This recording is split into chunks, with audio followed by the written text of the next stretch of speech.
Hello guys, ചെമ്പനീർപ്പ് പുത്തൻ എപ്പിസോഡിന്റെ വിശേഷങ്ങളിലേക്ക് എല്ലാ കൂട്ടുകാർക്കും സ്വാഗതം. അങ്ങനെ നമ്മുടെ പുതിയ എപ്പിസോഡില് നമ്മുടെ രേവതി രാവിലെ ഉറക്കം എണീക്കാൻ വൈകുവാണ് കേട്ടോ. അപ്പൊ നമ്മുടെ ചന്ദ്രമതിയും ശ്രുതിയും കൂടെ നമ്മുടെ രേവതിനെ ഇങ്ങനെ കൊത്തി വലിക്കുന്നുണ്ടേ.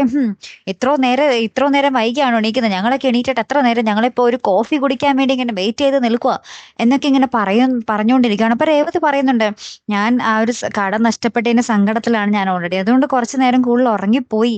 നിങ്ങൾക്ക് ഒരു ദിവസം കോഫി ഇട്ട് കുടിച്ചാൽ എന്താ എന്നൊക്കെ നമ്മുടെ രേവതിയും ചോദിക്കുന്നുണ്ടേ. അപ്പൊ തന്നെ നമ്മുടെ ചന്ദ്രമതി, നിന്റെ ഈ അഹങ്കാരത്തിനാടി തിരിച്ചടി കിട്ടിയെന്നൊക്കെ പറഞ്ഞിങ്ങനെ പറഞ്ഞുകൊണ്ടേ ഇരിക്കുക കേട്ടോ. ലാസ്റ്റ് ഈ ഒരു വഴക്കും ബഹളവും ഒക്കെ കേട്ട് നമ്മുടെ സച്ചി വരുന്നുണ്ട്. അപ്പൊ സച്ചി നമ്മുടെ ഇവരായിട്ട് ഇങ്ങനെ കുറച്ച് ദേഷ്യപ്പെടുന്നുണ്ട് കേട്ടോ.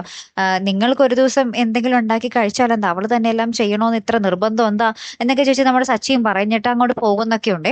അതിനുശേഷം നമ്മുടെ രേവതി പറയുന്നുണ്ട് സച്ചിയുടെ അടുത്ത്, സച്ചിയേട്ടാ വഴക്കൊന്നും ഉണ്ടാക്കണ്ട, ഞാൻ അല്ലെങ്കിലേ എന്റെ മനസ്സ് തളർന്നിരിക്കുകയാണ്, ഇനി അതിനിടയിൽ വെറുതെ പ്രശ്നങ്ങളും കൂടി ഉണ്ടാക്കില്ല, എന്റെ ജീവിതം ഈ അടുക്കളയിൽ ഒതുങ്ങാനാ വിധി എന്നൊക്കെ പറഞ്ഞിട്ട് നമ്മുടെ രേവതി അടുക്കളയിൽ ചെല്ലുമ്പോൾ ഒരു കുന്നു പാത്രങ്ങളാട്ടോ അവിടെ കഴുകാൻ തന്നെ കിടക്കുന്നത്. അങ്ങനെ ഈ രേവതി ഇങ്ങനെ പാത്രമൊക്കെ എടുത്ത് കഴുകിക്കൊണ്ടിരിക്കുന്ന ഒരു സമയമാട്ടോ. അപ്പൊ നമ്മുടെ സച്ചി ഇങ്ങനെ പുറത്തേക്ക് പോകാൻ പോകുമ്പോൾ നമ്മുടെ അച്ഛൻ വന്നിട്ട് പറയുന്നുണ്ട്, അച്ഛൻ അപ്പൊ രാവിലെ നടക്കാനൊക്കെ പോയി തിരികെ വരുമായിരിക്കും. അപ്പൊ അച്ഛൻ നമ്മുടെ സച്ചിയോട് പറയുന്നുണ്ട്, എടാ നീ അവളെ ഇങ്ങനെ കരയാൻ വിടരുത്, ഇങ്ങനെ അടുക്കളയിൽ ഒതുക്കി നിർത്തരുത്, നിന്റെ അമ്മയുടെ സ്വഭാവം അറിയാലോ, അവളെ കുത്തുവാക്കുകൾ കൊണ്ട് വെറുതെ ഇരുത്തത്തില്ല, അതുകൊണ്ട് അമ്മയുടെ ആ ഒരു കുത്തുവാക്കുകളിൽ നിന്നും നീ അവളെ രക്ഷിച്ചെടുക്കണം, നീ അവൾക്ക് വീണ്ടും ചിറകുകൾ വെച്ച് കൊടുക്കണം, നീ അവളെ കരയാൻ വിടരുത് എന്നൊക്കെ പറഞ്ഞ് നമ്മുടെ അച്ഛൻ പറയും. അപ്പൊ സച്ചി പറയുന്നുണ്ട്, ഇല്ല അച്ഛാ, ഞാൻ അവളെ ഒരിക്കലും കരയാൻ വിടില്ല, അവളുടെ സങ്കടം എന്റെ സങ്കടവും കൂടിയാണ്, ഞാൻ അവളെ ഉറപ്പായിട്ടും പറത്തി ഉയർത്തി വിട്ടിരിക്കും എന്നൊക്കെ പറഞ്ഞിട്ട് നമ്മുടെ സച്ചി പോകുകട്ടെ. അവിടെ ചെന്ന് നമ്മുടെ കൂട്ടുകാരുടെ അടുത്ത് ഈ കാര്യങ്ങൾ ഇങ്ങനെ പറയുന്നുണ്ട്, ഇങ്ങനെ കോർപ്പറേഷൻകാർ വന്ന് കട പൊളിച്ചുകൊണ്ട് പോയടാന്നൊക്കെ പറഞ്ഞിട്ട് നമ്മുടെ